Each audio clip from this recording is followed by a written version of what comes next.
L'articolo 12, come il resto di tutto questo disegno di legge che il collega Alloci ha appena chiamato leggina, io sono dell'avviso che la leggina sia pericolosa, per cui in quanto tale va assolutamente ritirata e cestinata, perché contrasta totalmente con quelle che sono le esigenze sanitarie e le emergenze dei nostri cittadini e dei nostri territori, che come ben sappiamo fra l'altro non sono collegati da nessun tipo di eliservizio sanitario rapido e veloce, per cui quando si prospetta la minaccia di chiusura dei piccoli ospedali, perché purtroppo dobbiamo prendere atto che si sta andando in quella direzione, bisogna come minimo affrontare il problema del trasporto. Per cui se è vero che la sanità sarda necessita di un piano sanitario globale che metta al centro la salute del cittadino, è anche vero che questa proposta di legge non è certo tesa a tutelare il benessere delle persone e l'interesse delle nostre collettività.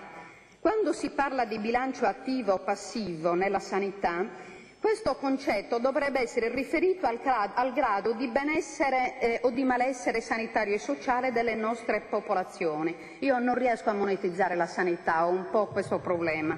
Per cui ritengo che un bilancio finanziario in sanità possa essere anche in passivo quando si garantisce l'assistenza dovuta al cittadino, quando si tutelano gli interessi collettivi e quando i costi dei servizi vengono sostenuti consapevolmente da tutta la collettività in modo equo.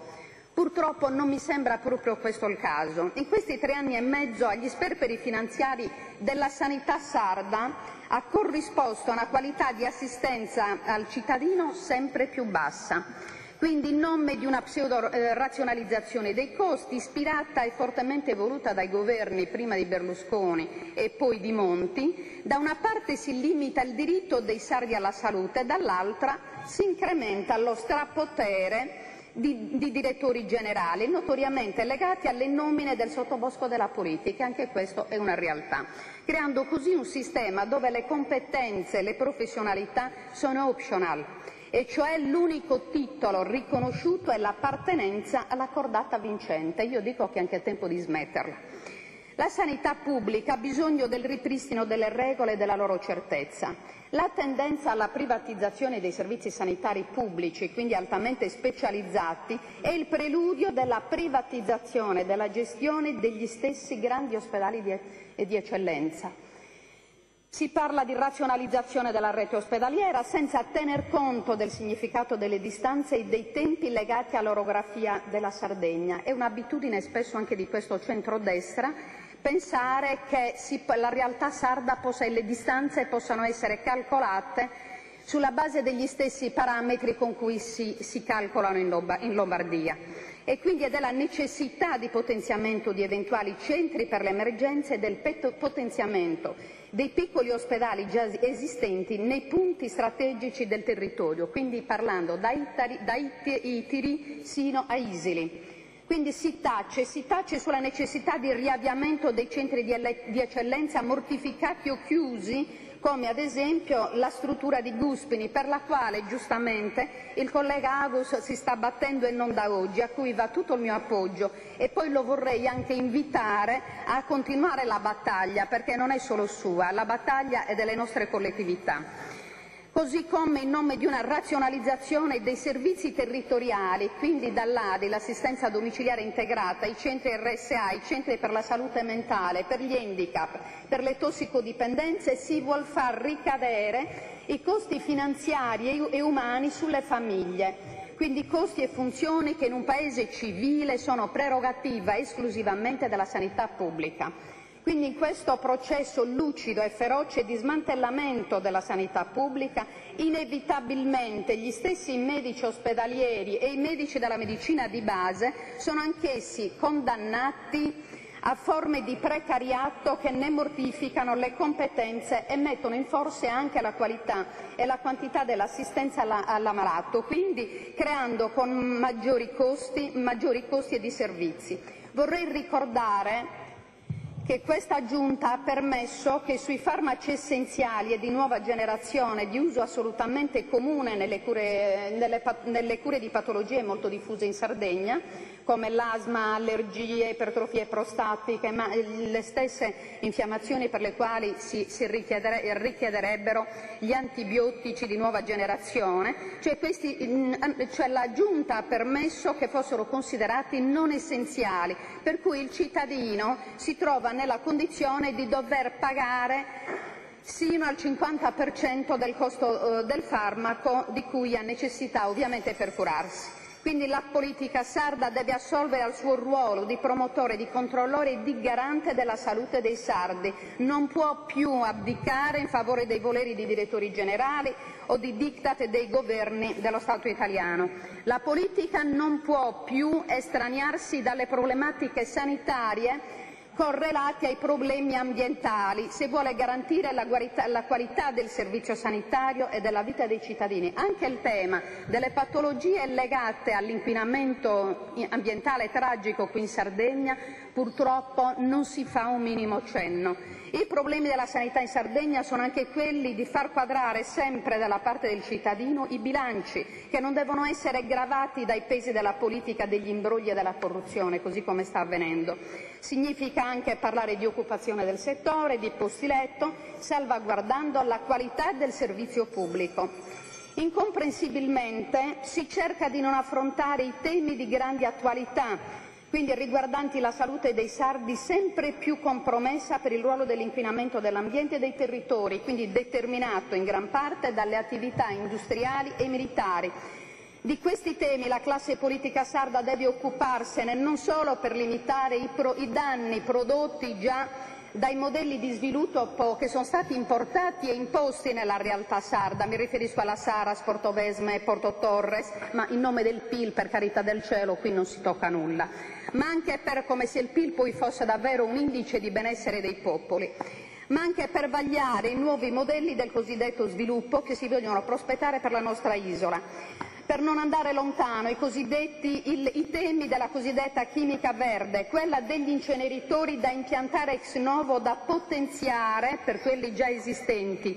Quindi con ciò la politica vuole ignorare purtroppo l'altissima incidenza di patologie, come ad esempio anche le patologie prodotte da diossina e che è facilmente riscontrabile nel latte materno delle donne che abitano in prossimità di centri anche urbani dove arriva l'inquinamento legato proprio agli inceneritori.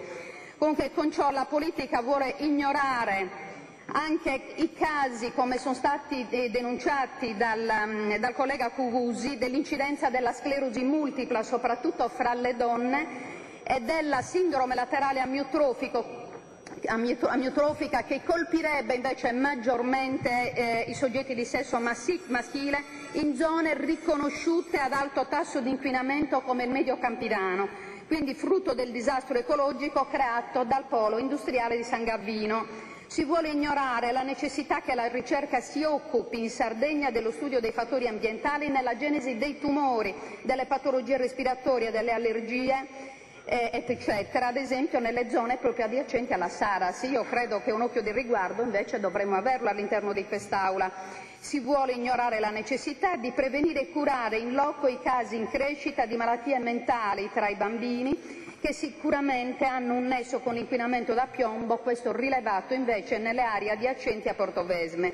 Lo stesso dicasi per le interruzioni spontanee di gravidanza che si registrano tra le donne del Sarrabus Gerrei e delle patologie del sistema emolinfatico che hanno delle connessioni con l'inquinamento generato dai poligoni militari. In questa legge non si parla di prevenzione primaria, e cioè della riduzione dell'esposizione ai fattori di inquinamento responsabile. Quindi la proposta di legge non entra in merito e ancor meno si vuole affrontare qui in Aula sulle preoccupazioni sempre più reali per la salute pubblica legate all'incenerimento dei rifiuti solidi urbani e della volontà politica espressa da questa maggioranza di costruire ancora e di ampliare inceneritori esistenti oppure farli anche ex novo. Mi riferisco a Macchiareddo e mi riferisco anche a Macomer.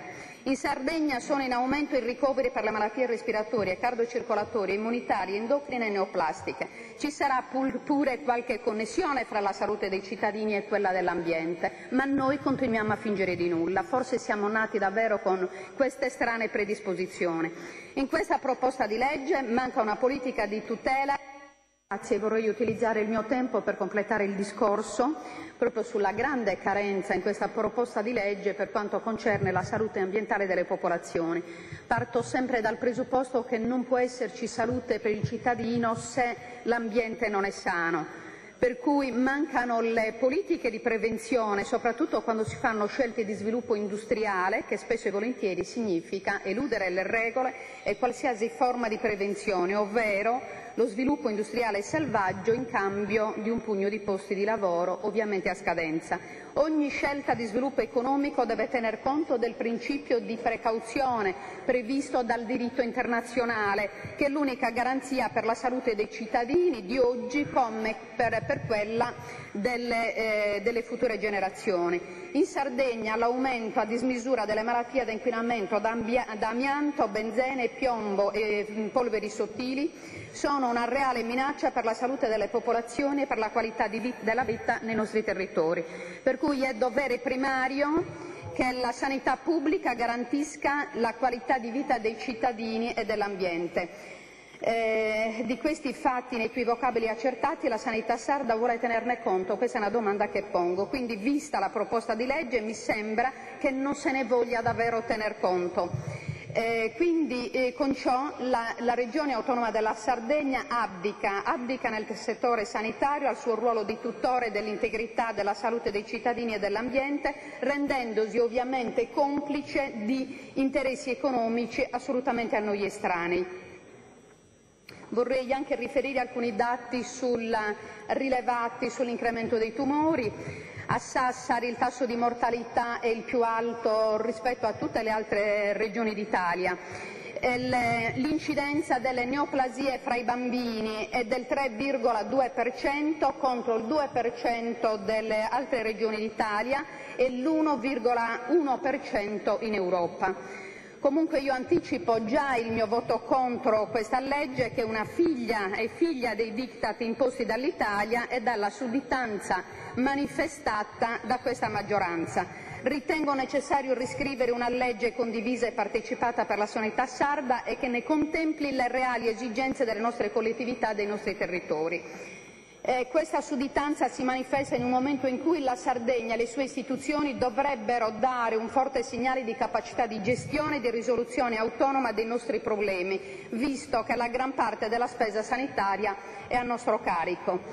Oggi si parla molto di indipendenza anche con molta facilità e leggerezza, però io intanto ne approfitto di questo momento storico per ribadire che i sardi e la classe politica sarda devono manifestare la propria sovranità anche in campo sanitario, quindi contro gli attacchi del governo italiano che vuole privare il nostro popolo del diritto primario alla vita, alla qualità della salute e anche ovviamente di quella ambientale e alla garanzia dei servizi e della gestione pubblica della sanità. Grazie. Onorevole Giunchedu, lei ha fatto più volte nel corso degli interventi di questo disegno di legge, non è mai stata tenera, è sempre stata particolarmente critica.